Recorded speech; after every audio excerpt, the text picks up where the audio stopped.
muna ako mag-pick up lines. Kung hindi, may kukwento lang ako.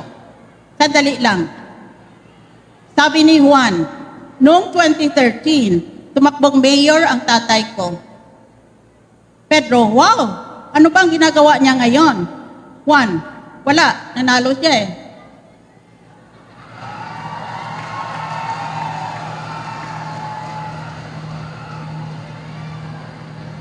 Tanong, bakit hindi naho-hold up ang politiko?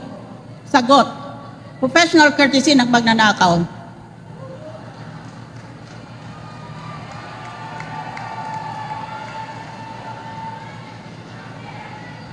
Tanong, kung ang opposite ng pro ay con, ano naman ang opposite ng progress? Sagot, anong opposite ng progress? Sagot, Congress.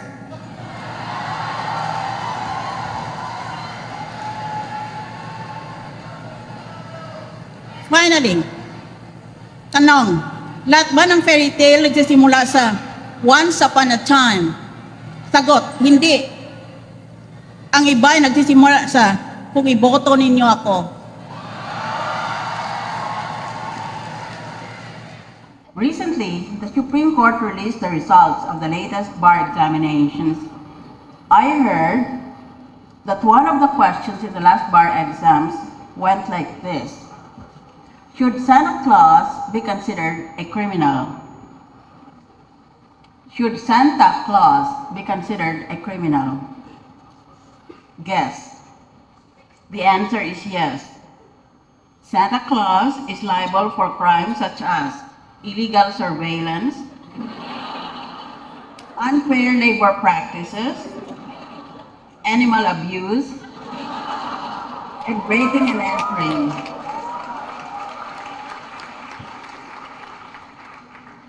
And while talking of the bar exams, let me ask you, do you know what is the result of the IQ exams of corrupt politicians?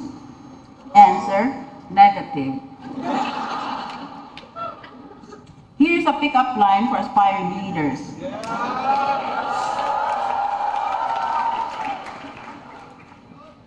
Can I follow you home? Because my parents always told me to follow my dreams. Yun ang palaging tatanong ng publiko ngayon. Sinong dapat ihalal natin sa 2016? Anong klaseng leader kailangan? There is no correct answer to that question. The best answer we can give is that we should have a president. He or she will eventually turn out to be possibly the best president of our country if he knows how to adjust his leadership to the situation where we find ourselves. Halimbawa, nakita na natin, lahat pala itong mga senador at mga congressman, puro gago ito, nakaw ng pera ng gobyerno. Pagkatapos, pag sinumbong sila, galit pa sila. Kaya dapat sa situational leadership na yan, dapat ang presidente, puntahan niya sila isa-isa, lalo na itong mga senador, at amunin na lang niya ng suntukan. Hindi pa kuha sa pakiusap eh. Sa ngayon, hindi naman tumatakbo ang mga kandidato para makapagsilbi sila sa publiko, kung hindi para makapagnakaw sila. Kasi, muna, kailangan marami kang pera para manalo ka, o di mangungutang ka, o may utang na loob ka. Pagkatapos pag nasa pwesto ka na, di nakaw ka ng nakaw, para mabayaran mo yung mga pinag-iutang mo, at mabili mo ngayon ang mga botante sa susunod na halalan. It's a vicious cycle of corruption. Kaya dapat there should be an end to this cycle. And that end can only start with you. Kung ayaw nyo, hindi palagi na lang corrupt ang sistema natin. Kailangan kayo ang maging leader. Kasi wala nang pag-asa itong mga matatanda na ito, itong mga sexy at mga pogi.